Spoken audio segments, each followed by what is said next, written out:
we go. This is repairing the Featherlite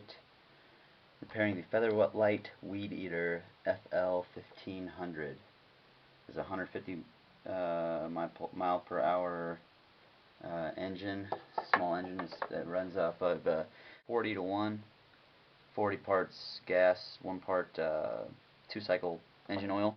Anyway, so I've got it completely taken apart right now.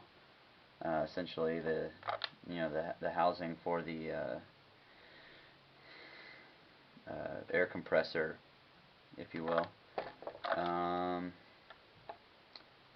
so I'm going to attempt to. I've had this actually in my possession for quite some time now, and I'm going to attempt to repair it if I can. I'm going to try very hard to repair it. One of the first things that you're going to want to do if you've been using it for some time, and I've seen on the internet a lot of people having problems with this particular model, and unfortunately I tried to download some manuals for it or something, and Poulon, which is the manufacturer, does not information that can be easily found. Help somebody out there in doing your own repairs.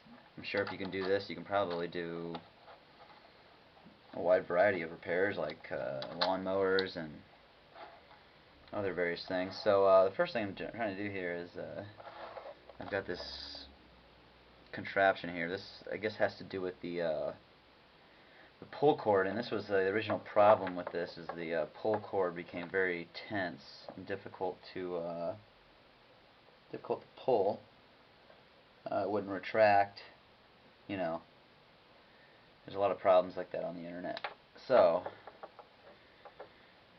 since I've had this for so long, and it's so long ago that it was taken apart, I've kind of forgotten how it goes together. So this ought to be interesting. I'm just going to start out by trying to figure out how the pieces fit together. When you have all the pieces for something, even if you don't remember or know exactly how it went together, sometimes with a little bit of thinking, I find that by cleaning all the parts and kind of playing with them like Legos, they should fit together. If everything's right, it ought to fit together perfectly, just like a Legos. So if you kind of play with them and put the pieces together and the best way that you know how, what looks the best and whatnot, then you should be able to kind of figure it out on your own, somewhat, to some degree. Now this piece right here, this metal ring here, it's really difficult to fix. It has to be very tense. It's actually going to just fly apart when I pull it out. I know it will. This happened last time. I'm just trying to figure out where this ring was originally supposed to go. If I remember correctly, this goes inside of the ring. The ring would go inside of here. I believe this hook on the end of this spring ought to attach to this pull cord in some manner. Perhaps right there. Wow. A little bit confusing. Not really sure.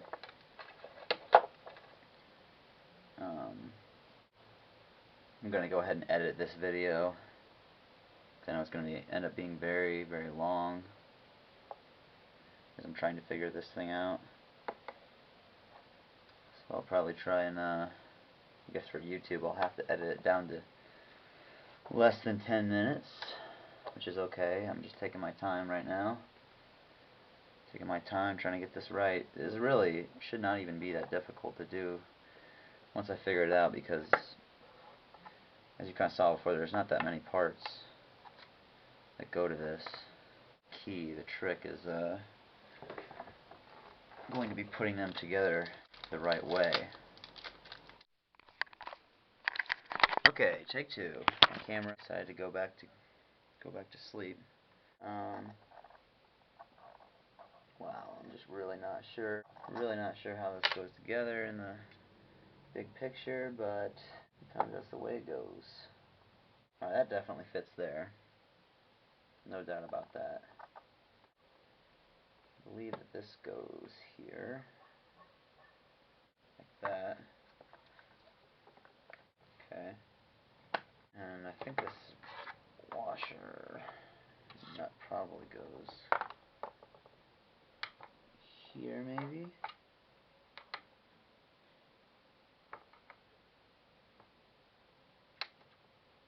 Perfect.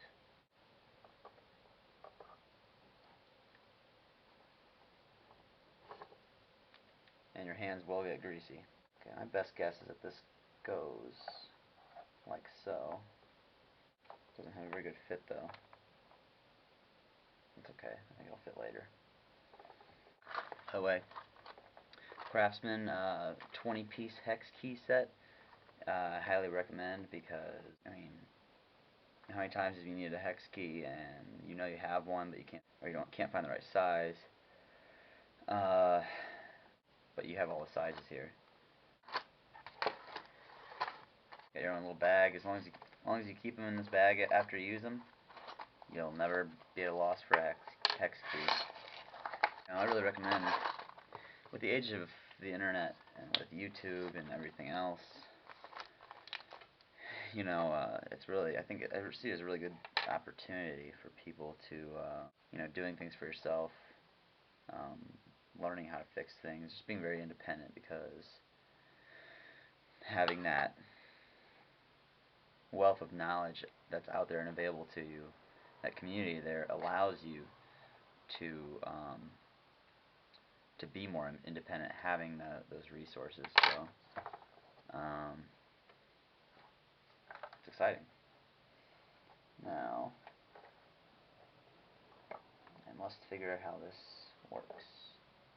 Okay, I think it actually goes in this way, now that I'm looking at it a second time, because that's definitely how it goes. And the way I know that is because got these little fins around here. There is like a starter. There are two little switches here, and those two switches need to get bumped by these fins. When you pull the cord, bump these switches to start your motor. It's a lot more nice and snug now, like that. Now, I'll make sure this all fits together perfectly before I start putting things together. I don't want to make a lot of mistakes, so I don't have to redo a lot of things. And there's my phone.